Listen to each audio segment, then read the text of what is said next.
I think there's a few people we have on here. Let's see, 5 people. Let me just look at the chat here for a minute. I don't know if nobody's has anything in there. So we'll just wait a couple of minutes because there may be a few people about to come on. I see 5 people on here. If you want to say hello, I know you're here. Welcome everybody. YouTube, the comments or the chat comes in very late. Okay, Catherine, how are you? Good to see you. Okay, so we do have some action. We've got some people on. If everybody wants to say hello, then they'll be able to tell me how many people are on.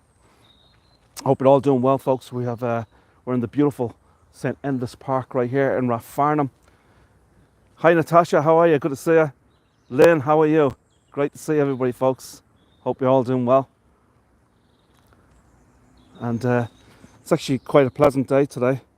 There's no real winds. Actually, it was supposed to be windy today. The last time I was supposed to do this, Kibble Boy, how are you? It's Marianne. Hiya, Marianne from Woodstock, Canada. Good to see you in Ontario.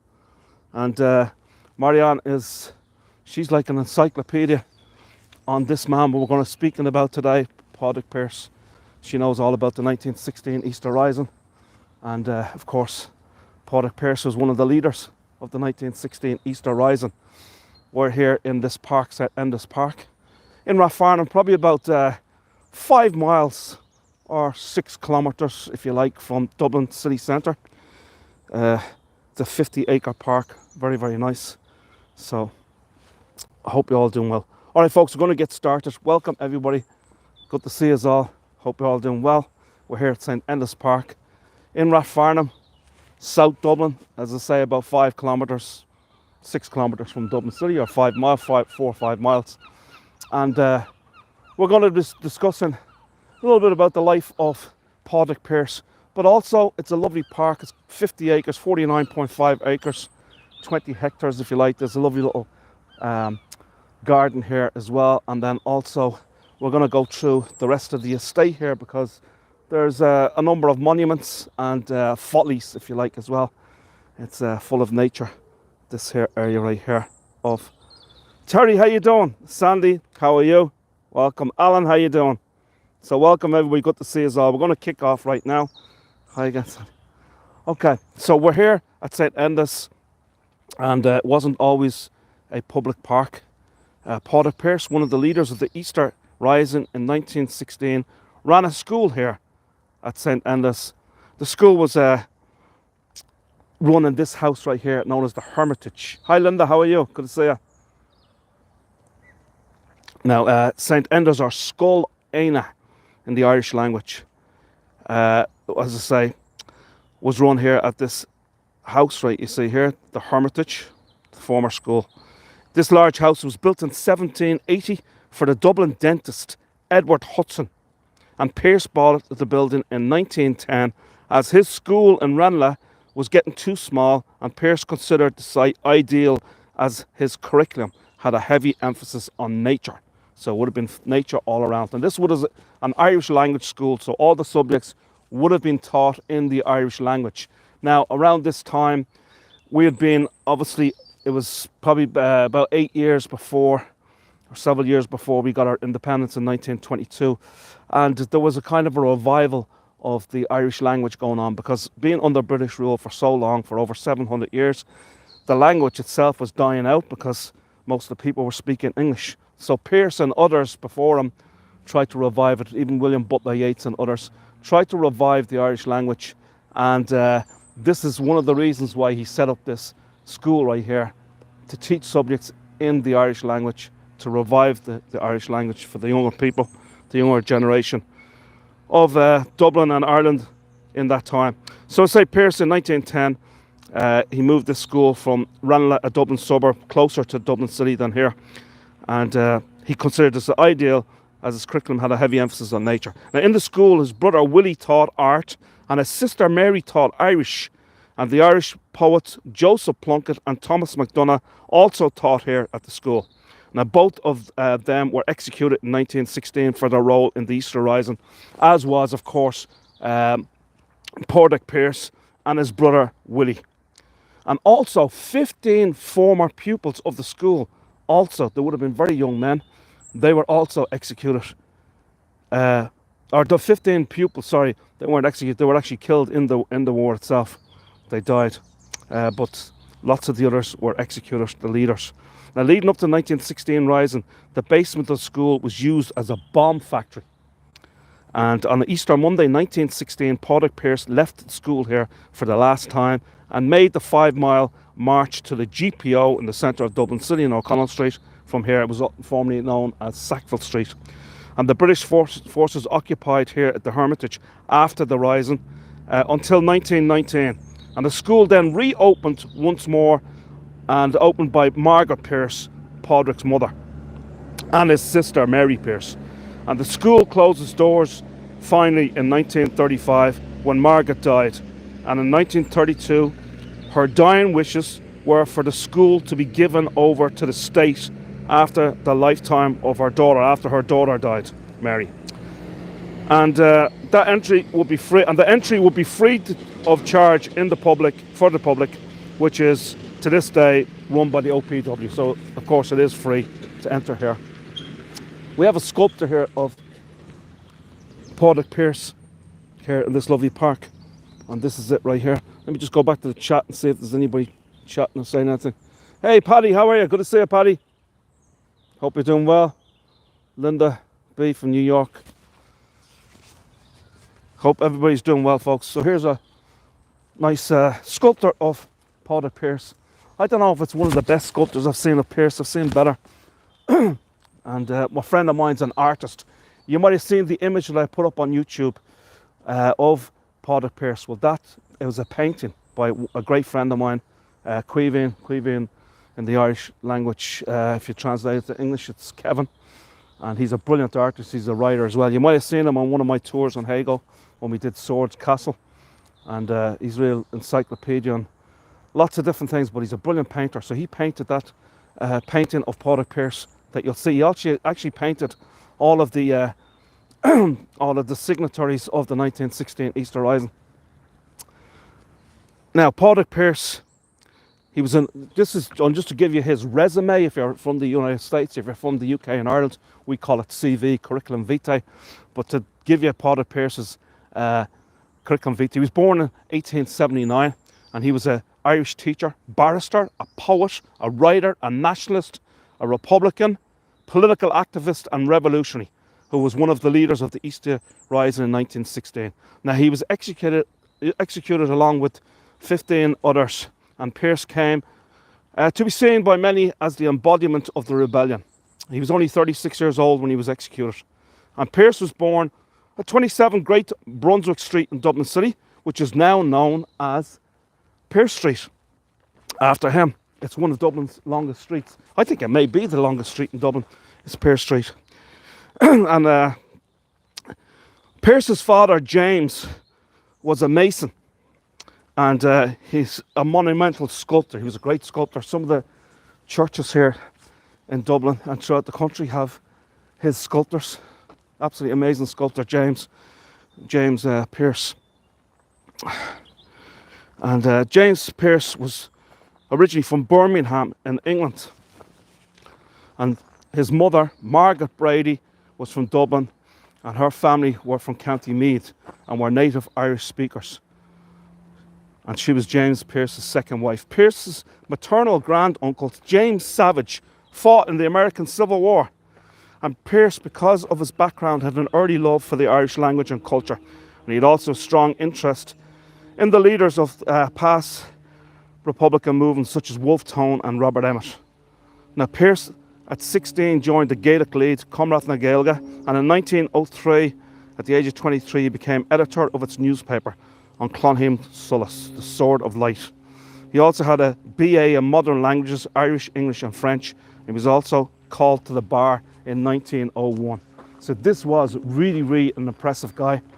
But yet, being that impressive, being a barrister, being a teacher, a poet, and what have you, he could have had a very long life, but he sacrificed his life for Irish freedom. And as I say, he died at the age of 36.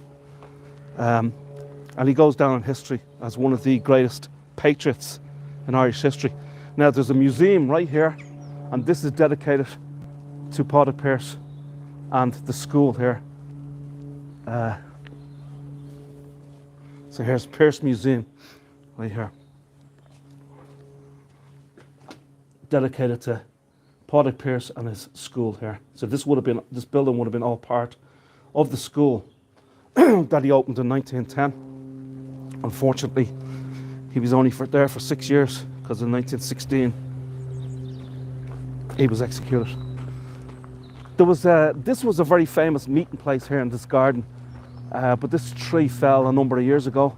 It was a very famous tree that was here, and so they put up 2 sculptures right here, and it represents Padraig Pearse and his brother Willie Pearse, who I say were both executed at the 1916 Easter Rising. Both were teachers here in St. Enda's Park at the school. Let me just take you down here a little bit. I want to see if there's any comments. Let me just go into it.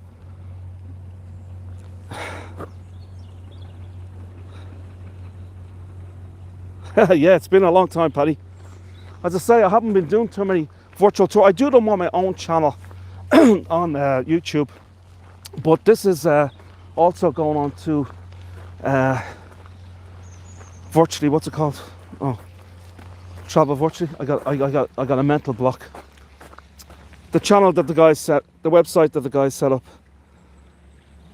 together virtually, yeah.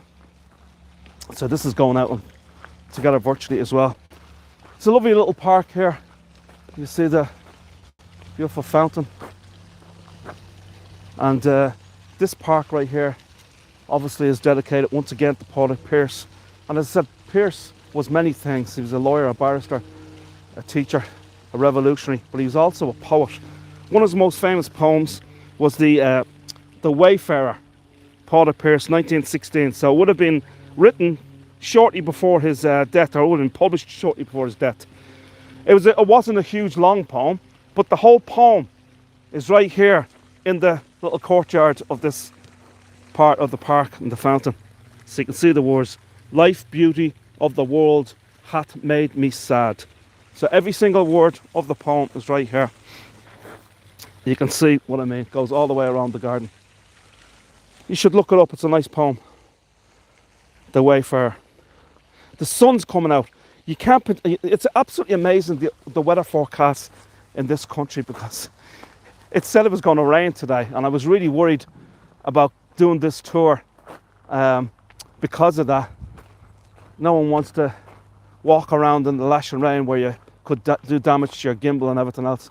But it's actually turned out a beautiful day. Look, beautiful sun clouds, and it's quite warm for this time of year. I don't know exactly what the temperature is. Probably about 8 degrees, I'd say. Somewhere around maybe 48 degrees Fahrenheit.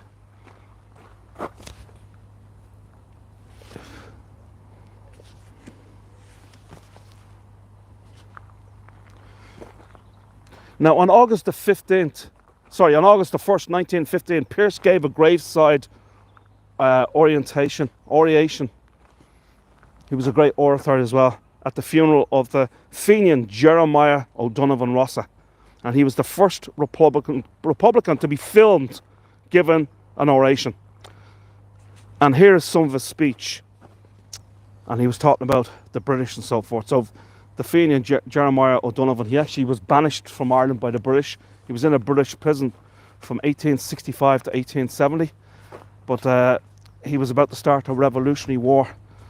And he got out on amnesty after 5 years, only under the condition he would never return to Ireland or to Britain ever again. And so he moved to New York.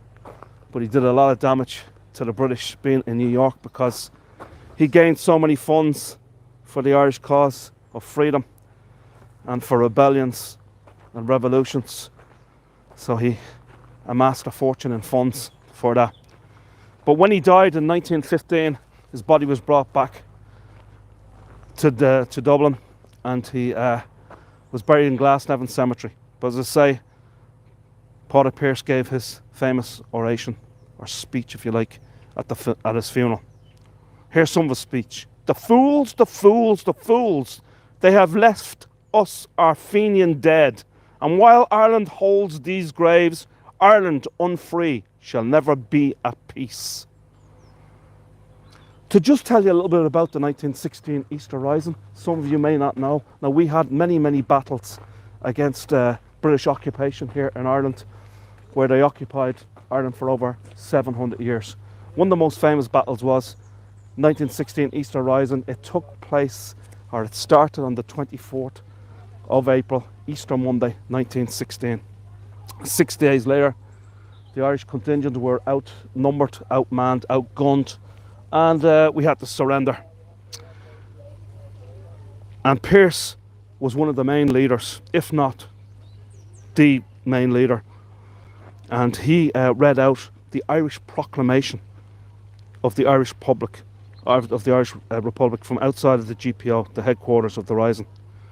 And it goes like this: Irish men and Irish women, in the name of God and of the dead generations from which she receives her old tradition of nationhood, Ireland, through us, summons her children to hear her flag and strikes for her freedom. This is right before the start of the war. As soon as you read out that speech, the war started. Another summing up of the proclamation was: we declare the right of the people of Ireland to the ownership of Ireland. Just show you a little more about this park here. Angara Dunta, the walled garden. The walled garden provided a secure and sheltered space where flowers, vegetables and fruit could be grown. It was more format and appearance from the rest of the park and featured a fountain, ornamental flower beds, specimen trees, glass houses containing peach trees and grapevines built against the sunny south-facing wall. In 1914, Padraig Pearse told an American audience about Emmet's vine, which was still growing here at the time. It was said that rebel Robert Emmet had plucked grapes from it over 100 years before. I'll go over a little bit about that later, and we'll take a walk and show you now some of these lovely monuments and follies, as they call them. I hope you're all enjoying the tour so far, folks, and taking in the lovely scenery around here, this lovely park. We really are really lucky if you live in Dublin, because there's just a plethora, if you like, of parks, public parks. They're all over the place, in all the suburbs and in the city centre as well. We have a bunch of parks. The largest walled park in all of Europe is in Dublin City, and it's the Phoenix Park. Now, it touches on some of the suburbs of Cabra and Castleknock on the north side of Dublin, but a good portion of it is in the city itself. And as I say, it's not the largest park in Europe, but it's the largest enclosed park. Irish Proclamation's in there, which is the President's house, the President of Ireland, where he lives, where he resides. And of course you have the ambassador's residence of the United States Ambassador's residence in the Phoenix Park. So that's just one park. St. Stephen's Green Park, you might have seen me doing tours on that as well. Another lovely, lovely park. But as I said, it's just full of beautiful, beautiful parks. Now, the park here is at the foothill, nestled at the foothill of the Dublin Mountains and surrounded by 50 acres. So there's 50 acres here of landscape parkland. And it's provided the perfect inspirational setting for Pearse's pioneering and innovative school. Using these grounds as a dramatic backdrop, Pearse wrote outdoor pageants set in ancient Ireland for his pupils to perform. He also encouraged them to use their surroundings to learn about the natural world at first hand. In addition to offering a wide and varied curriculum, Pearse School was filled with beautiful artworks and historic artefacts which stimulated the imagination of his pupils. And the involvement of his mother and his sisters in the running of the school ensured that Scoil Eanna, or St. Enda's school, had a family atmosphere where the boys felt nurtured and cared for. When Pearse was executed along with his brother Willie, his mother and his sister Margaret took over the running of the school. And Margaret Pearse raised enough money to buy the property that Pearse could never afford it in his lifetime. But without the leadership of Padraig Pearse and his brother, St. Endas could not last, and eventually closed its doors for good in 1935. Today the building stands in the Pearse Museum, dedicated to the Pearse brothers, Padraig and Willie, and it's run by the OPW, the Office of Public Works. Now we're going to go and show you some of these lovely monuments and follies throughout the park right here. And we'll start off with this first one right here, and it's the Temple Tower. We'll show it you from different angles. The sun is facing me right now, and it's probably facing you too. I want you to get a better look at this from a different angle. So I say this is the Temple Tower, or the I'll just turn around and show it to you right now. Temple Tower, or the Water Tower if you like.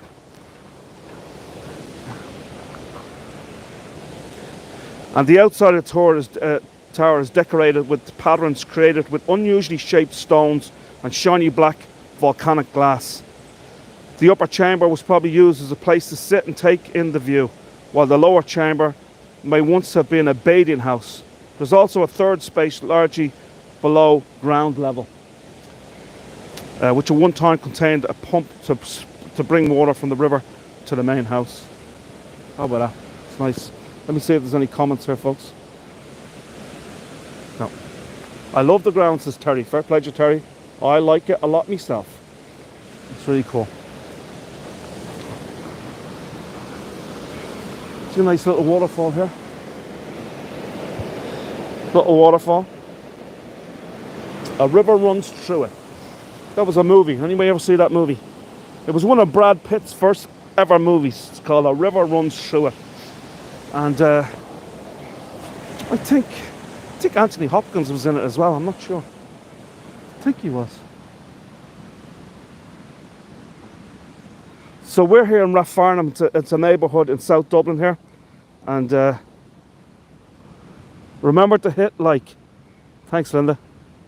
Appreciate that. Years ago. Good movie, yeah, years ago. Yeah, A River Runs Through It. Yeah, I'd say it was one of Brad Pitt's first movies. He wasn't around that long at that time. But it was a good movie. Now we might have passed by some of these other monuments right here, because it's all spread out here. But I'm hoping we haven't passed this obelisk. This is a nice view right here. This is a great view right here, folks. We're just blessed with the day because Ireland, this country, the weather is, for the most part at this time of year, it's very, very cloudy and rainy. But we're very, very lucky today. It's really getting warm out right now. It's getting warmer as the time goes by. And it's just lovely. It's so peaceful. It is, Sandy. No doubt about that. We'll move on. I hope I didn't miss this obelisk. As I say, there's many different statues, or I should say monuments throughout this park. Here's the obelisk right here. Here's one of the entrances into this park. There's many entrances. Attention dog owners. Dogs must be kept on a lead at all times. Dog waste must be removed from the site. Restricted breeds must be muzzled. We appreciate your support of these rules. OPW, Office of Public Works. And they run just hundreds, maybe thousands of parks throughout Ireland. And then a lot of heritage sites like the Rock of Cashel and many other, Dublin Castle. I mean, just so many others. Here's a lovely obelisk near the entrance to Whitechurch Lane, which Polish police believe was a memorial to a horse owned by Sarah Curran, Robert Emmett's sweetheart. However, it seems it was actually erected by Major Kavanagh Doyle, that's my last name, Kavanagh, one of the former owners of the property, to commemorate a horse that carried him to safety through battle during the Crimean War in the 1850s. How about that? Okay, we'll move on.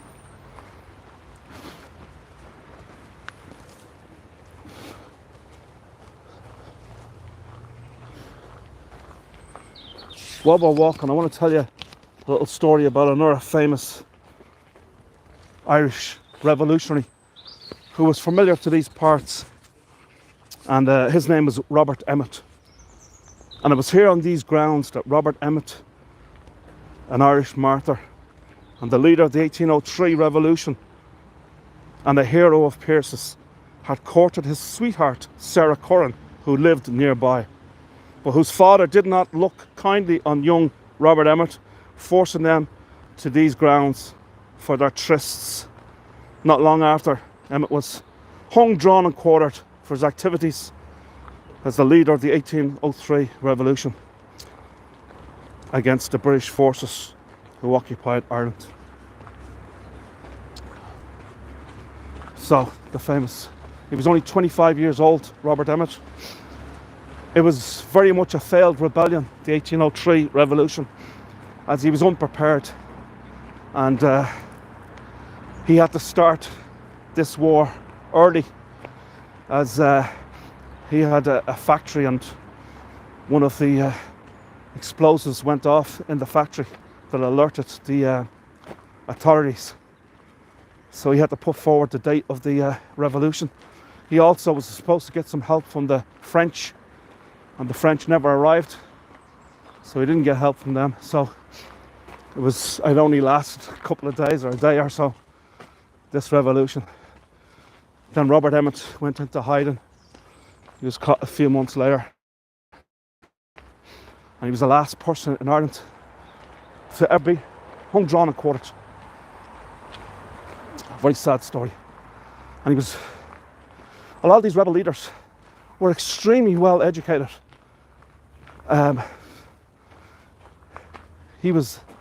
Robert Emmet was educated in Trinity College, Ireland's most celebrated university. So, an extremely intelligent man, but his goal in life was to have freedom for Ireland,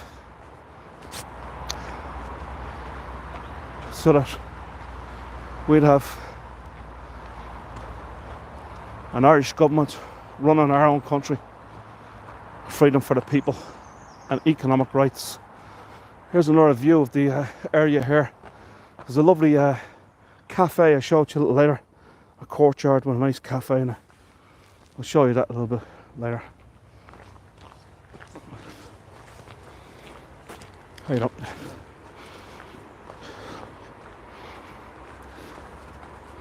I'm trying to find this other. Oh, here it is. I think it is. Yeah. This folly. A pretty unusual folly. Have a look at this, folks.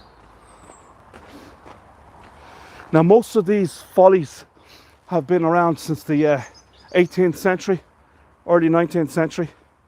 And this one right here is known as Cromlech. This folly also seems to have been built in imitation of the ancient Irish cromlech or tomb, and is known locally as the witch's hat because of its pointed shape. So the witch's hat, or the cromlech in the Irish language, Cromiech, Cromlech. There you go.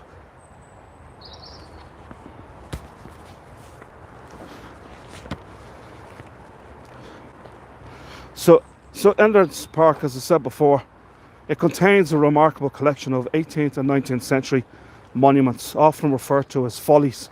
But these follies were placed around the park to add drama and interest to the landscape. The house was built, as I said before, by Edward Hudson in 1780, and he also laid out the grounds here. He named the property the Hermitage, as he wanted it to be somewhere he could go to escape city life. And both he and his son, William Elliot Hudson, were very interested in Irish history. And many of the follies are based on the ruins of ancient Irish buildings and monuments. So let's take a look at the Druid's Glen. This is known as the Druid's Glen.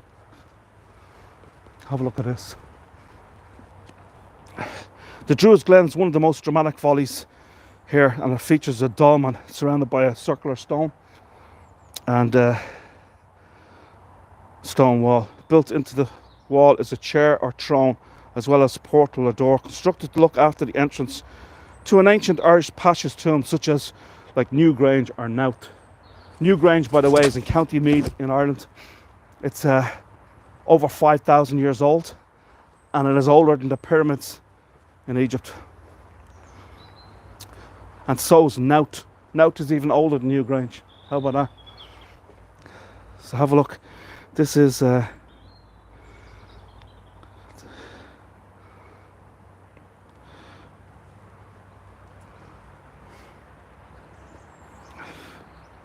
just show you all angles of this Druid's Glen.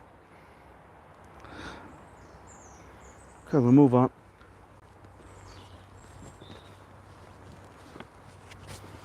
I think some people are leaving me. I hope I'm not that boring. Or maybe some people are coming and going. Maybe that's what it is. Folks, if you'd like to also, if you haven't already, I'd really appreciate it if you could subscribe to my channel. That would be great.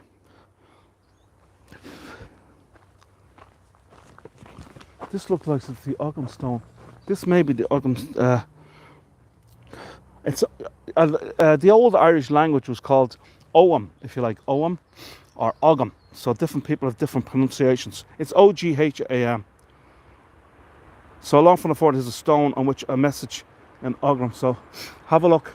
You'll see the writings, or you'll see the strokes right here. This is the old Irish language, Ogham or Ogham, if you like, and the old Irish alphabet as well. Now, Ogham or Ogham was one of the earliest forms of writing in Ireland and dates from the early Middle Ages.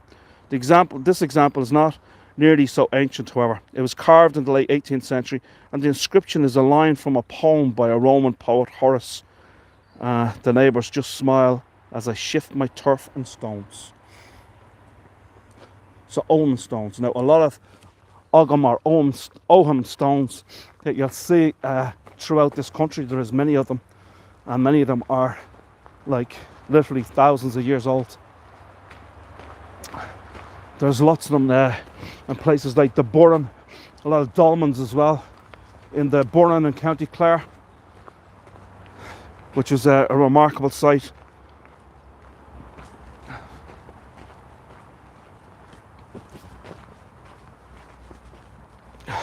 The follies were deliberately designed to evoke a sense of mystery, so the visitors who saw them would imagine all kinds of romantic stories about their origins.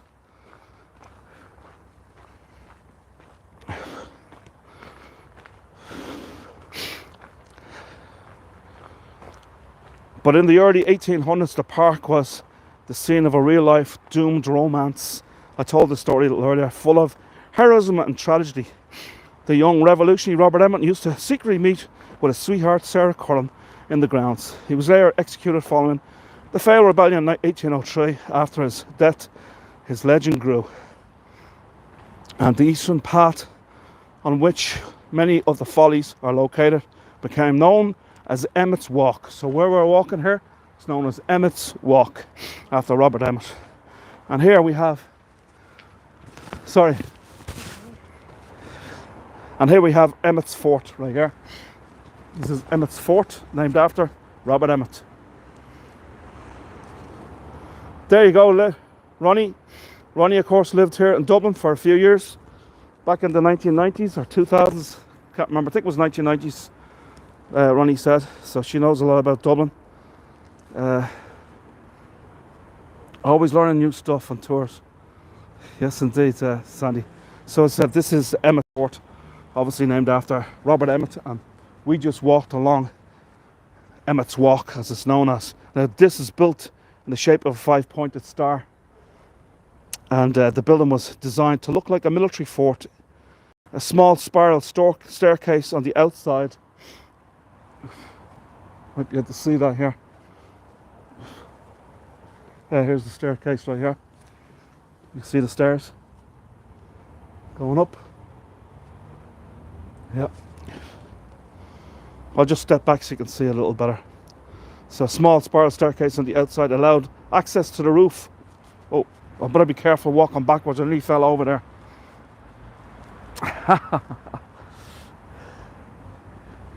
Creepy tiny stairs, yeah, they are. You wouldn't catch me climbing them. But a lot of these, trust me, here in Ireland, a lot of these medieval sites with the old castles and the old round towers and stuff, if you're climbing up them, they are exactly what the stairs look like. And it's, you know, these things are 50, 100 feet in the air, and it's a struggle getting up. And you got to be careful with your footing, because it's wet or what have you. It also had a practical purpose as a home for one of the families who worked here on the estate. It was occupied until the 1960s. Wow, this was occupied until the 1960s. And the last residents were members of Padraig Pearse's own extended family. How about that? Only a little house, if you like, but still known as Emmett's Fort. Oh, would have not lived long in those days. I think people didn't. They didn't live long. It's...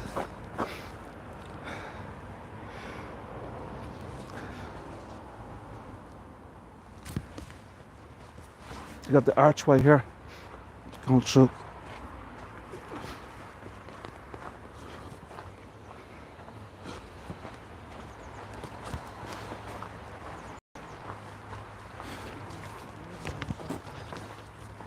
It's so beautiful here, says Linda. Yes, indeed, Linda. Here's another archway right here.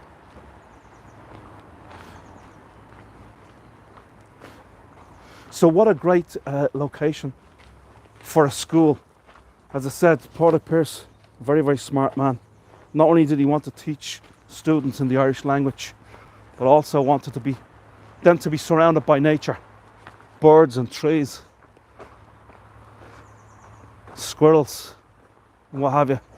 Now have a look at this, folks. This is the Hermit's Cave,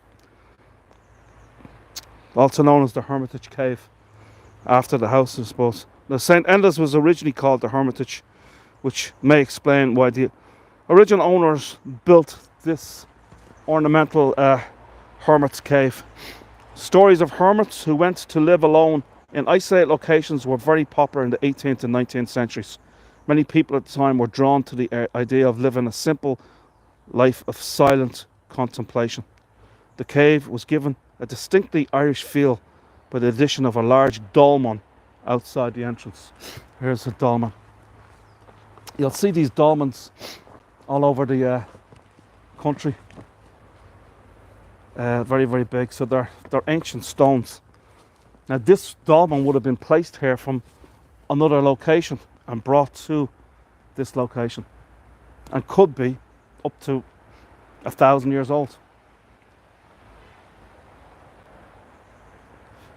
Also, you got a lot of trees here in Ireland, or ancient trees as well. Hi, Natalie. You got a lot of ancient trees, especially eucalyptus trees. They grow here, and they could be hundreds, if not thousands, years old.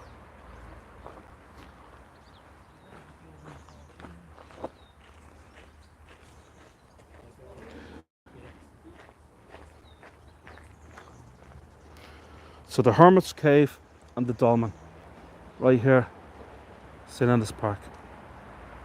Let's move on. As I just mentioned earlier, it's this would have been a wonderful, wonderful place, especially back then in 1910 when it was first established. This school, St. Enda's, or St. Eanna's, if you like, Scoil Eanna. Scoil in the Irish language means school. S-C-O-I-L, Scoil. So Scoil Eanna, Enda's school. Eanna is Enda in the Irish language. So, you know, back in 1910, this would have been an absolutely fabulous place to be a student, surrounded by 50 acres of beautiful parkland and nature. So I'd say it would have been a wonderful time to be a student here, and especially a man like the master, the headmaster, would have been Padraig Pearse himself, a great revolutionary leader. And so not only would these students have been, very well educated, but at the same time they would have been very, very patriotic. They would have had a great sense of loyalty and passion for their country because of Pearse. Pearse would have taught them about being a patriot and being a proud Irish person. That's why he taught them in the Irish language. Now it's a little bit far to next. There's a summer house grotto. I think it's a little further down here somewhere. Let me see where it is. It's the last of these dolmens here. Or the last of these, follies or monuments, if you like. Actually, it's worth the walk to come down here and see this, because this is the summer house grotto. Have a look at this. These are all very, very well preserved, I would say. You would agree.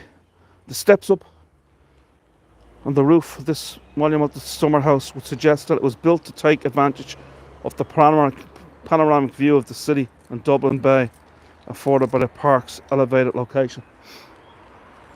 Okay. How cute, how cute. I like it a lot. How cute is Sandy? Very great, Sandy. Here he is. It's lovely. It doesn't look that elevated to me, but then again, you wouldn't have had homes outside like you see out there back then. So everything would have been on the lower level, like cottages and that kind of housing. So you still would have been able to see a lot.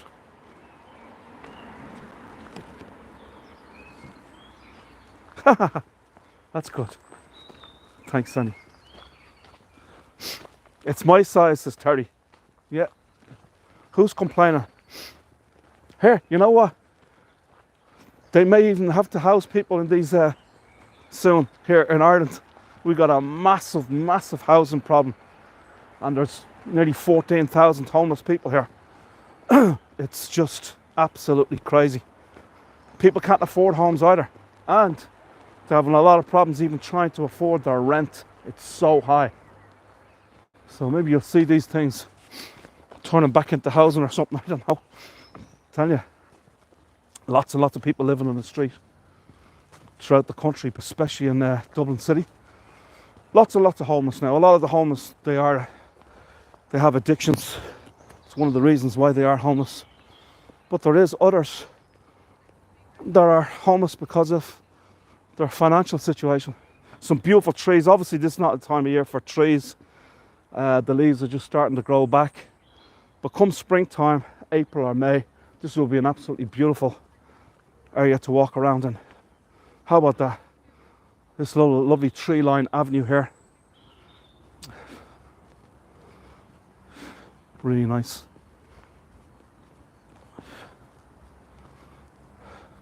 There's nothing like a nice walk amongst nature. That's why I love doing park tours. When we were on Hago, I'd done tons of park tours. I just love doing park tours. I'm going to do the Phoenix Park probably next week, if you folks are interested in that. The Phoenix Park, as I say, if you've been on this tour today for since the beginning or whatever, you would have heard me talking about the Phoenix Park, the largest walled or enclosed park in all of Europe. It's 1,750 acres, 300 herd of deer in it.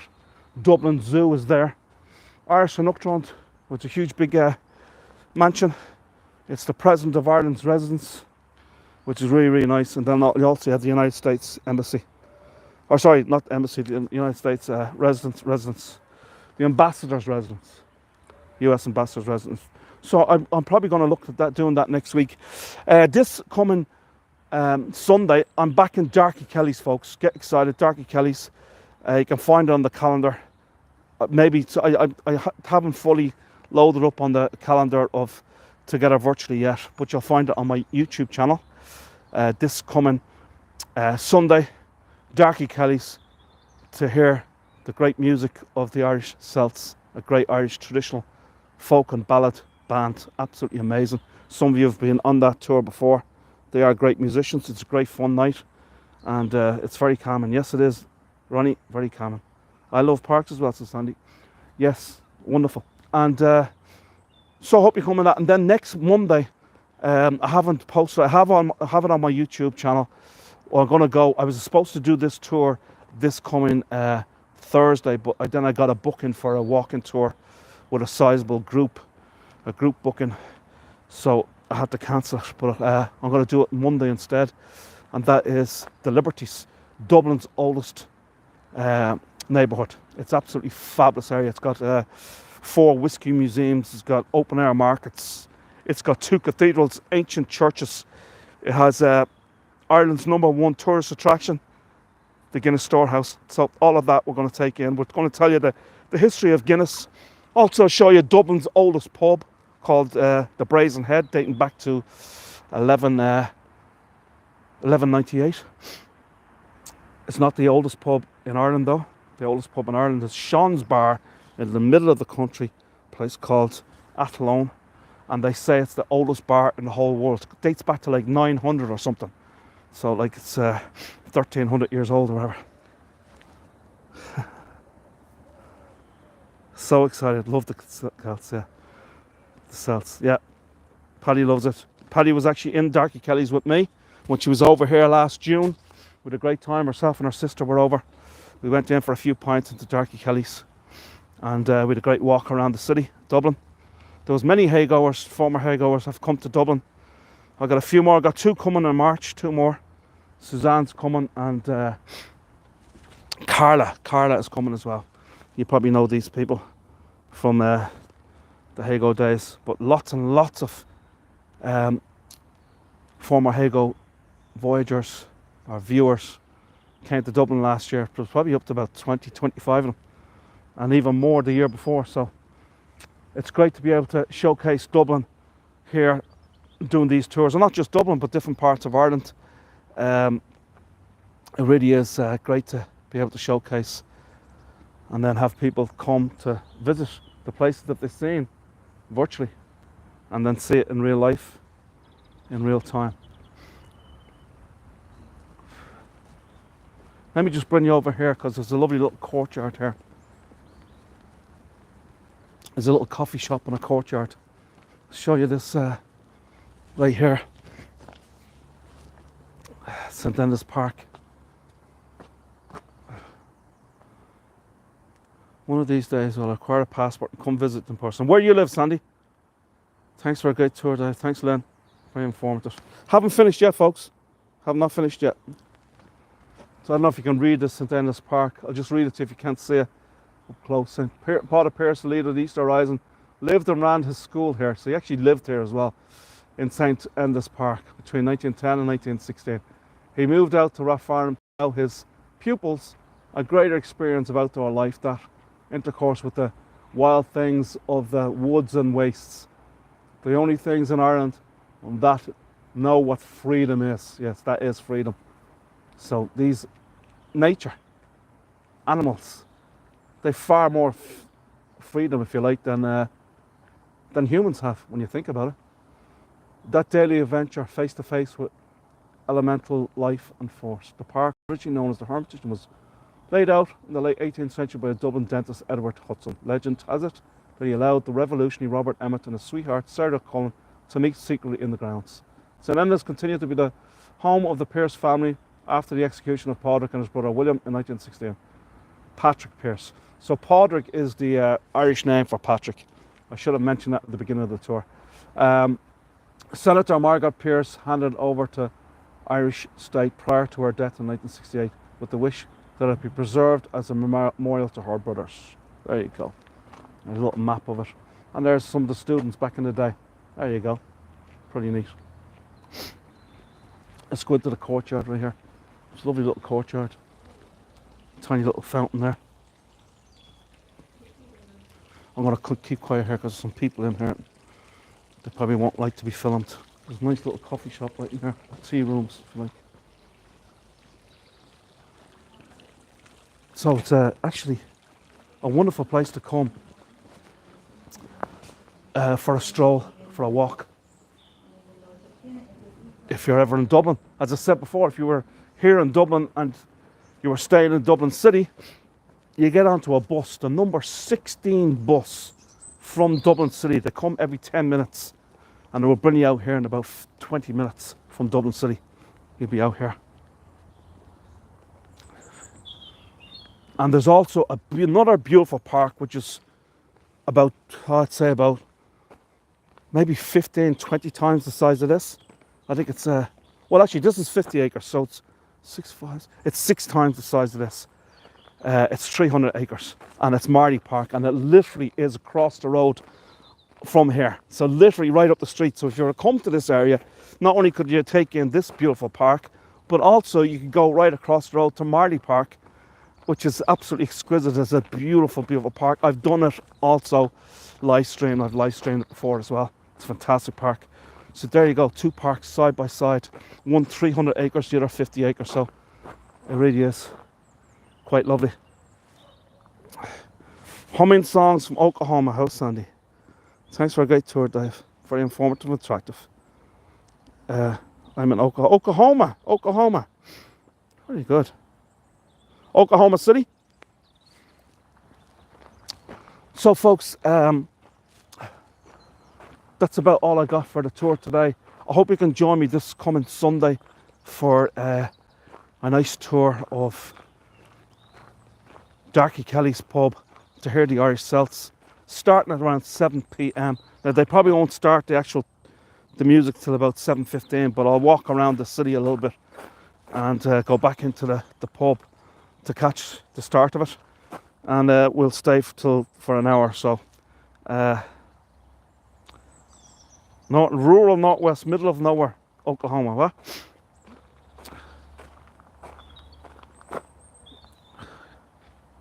Hi Natalie, thanks Dave. Hope I can see the replay. Came in very late. Yeah, the replay will be on shortly after I finish the tour. Well, you're up to 919 subscribers because I just joined. Great tour. Thank you, Linda. Appreciate it. Thank you so much. Appreciate that. Oh, now it's in my head. Thanks. As I say, if you did enjoy this tour, folks, I'd really appreciate it if you could subscribe to my channel, and also if you did enjoy this tour, also I would very much appreciate it if you could leave a little donation. I do have in the description, I have my link to buy me a coffee, and also my link to PayPal, to my PayPal account. So if you did enjoy it, very much would appreciate it if you could leave a few shillings. If you haven't subscribed today, please do so. Thanks, Paddy. Appreciate that. He needs to reach. So I'm at 919. So I got, what, 81 left. Now, don't click on it if you've already subscribed. Otherwise, you'll unsubscribe.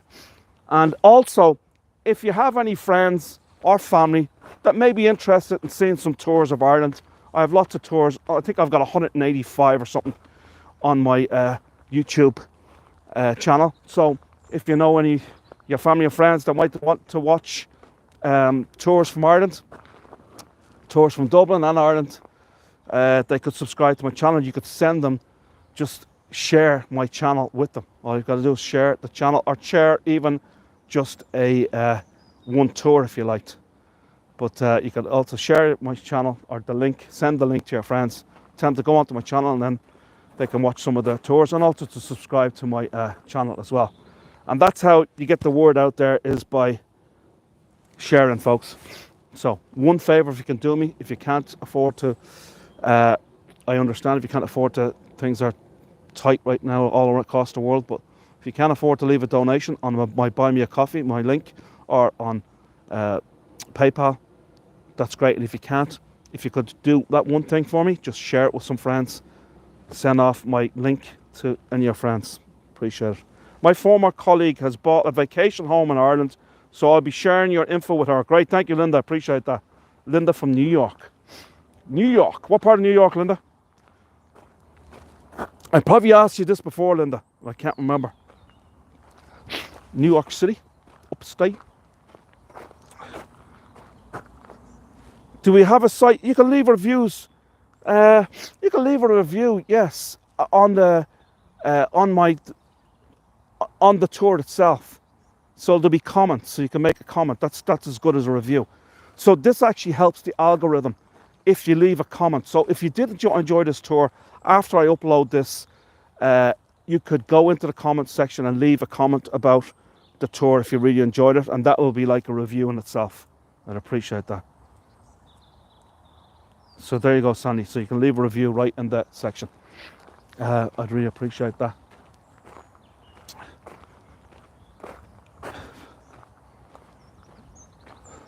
I'd say that part of the building right there is, I would love to go inside, but the OPW, they don't allow you to film inside.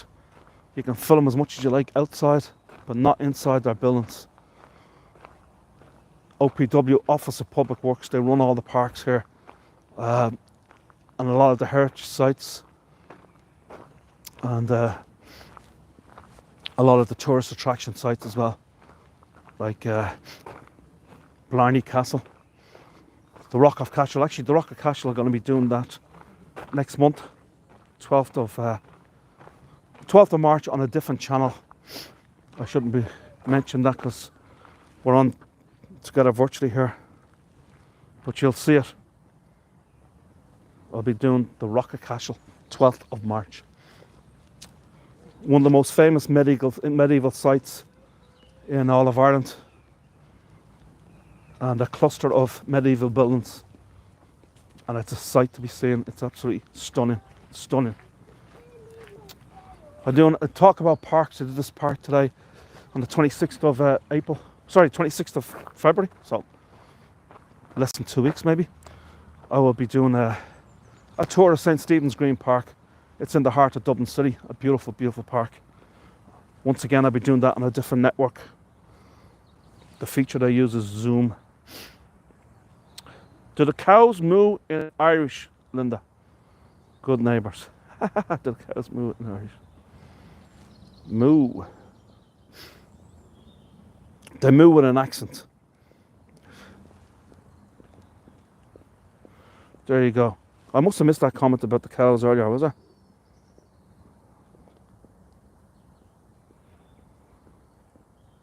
Well, her neighbours are cows, yeah. So she must live rural, Linda. She must live in rural Ireland. Okay, Long Island, yeah. I used to live in New York myself. I lived in Westchester County, White Plains. I used to have a little business in Yonkers, and I used to go to McLean Avenue in Yonkers a lot. That's where I used to go for my few pints. Yonkers, Westchester County. But I'm pretty familiar with Long Island as well. Used to go there a good bit. Yeah, cracking me up. The cows, yeah, look, this country is so rural. When you think about it, there's only 5 to 6 million people living in the Republic of Ireland. That's it. And so it's a tiny country. So there's some big cities, but there's only really 4 big cities in the country. And the rest are rural towns and villages. And there's a huge amount of farmland here in Ireland. As back 100 years ago, maybe a little more than 100 years ago, about 95% of Irish people were involved in agriculture in some form or another. So farming is huge in this country. It's nowhere near as big as it used to be. A lot of people, younger people, farmers' children are getting out of the profession and going into other kinds of industries such as IT and what have you. So it's fading away, unfortunately. The farmlands of Ireland are, for the future, there'll be a lot less farms than there used to be. So a lot of them farmers are selling off their land. But it's still very much a rural country, and there's still a huge amount of farmland. There's something like 6.6 million cows. Talking about cows, cattle. There's 6.6 million cattle here in Ireland. So there's more cattle than there is people. How about that? Lots and lots of dairy farms here. Beef farms as well. But it's huge. Yeah, cows. Now people are starting to complain about cows' farts these days for some reason. I just don't get it. But anyway, cow farts, right? So they're looking to cull the Irish government is looking to cull 200,000 cattle. How about that? I don't know if it's going to go through or not, but that's what they're saying. They're going to cull 200,000 cattle right here in this country. I only buy Irish butter. Dairy Gold. What's a Dairy Gold or Kerrygold? Yes, indeed, Ronnie. So if you want to get some Irish butter, go to your local grocery store. And in a lot of grocery stores throughout the United States today, Kerrygold, there you go, Ronnie. There is an Irish section with Irish food. So you get Irish butter, some other maybe Irish dairy products. Folks, that's all. I keep on talking. Time to eat some steaks and burgers. There you go, Terry. Yes, indeed. Yeah, you better hurry up and eat them before they kill all the cattle. So, folks, thank you so much for joining today. I hope you enjoyed it. As I said before, please subscribe to my channel, and please, if you can afford to leave a donation, I'd very much appreciate it. The link to my Buy Me a Coffee link and also the link to PayPal is in the description of this tour. So I appreciate it. See you, Natalie. See you, everybody, folks. Have a great day. Take care, and we will see you on Monday if you're around on Sunday, or if not Sunday, next Monday. I'm going to put up a few more tours for next week as well. Hope you enjoyed the tour today, folks. Thanks a million. Have a great day. Slán le agus go raibh míle maith agat. Have a great day, folks. Slán. Thank you.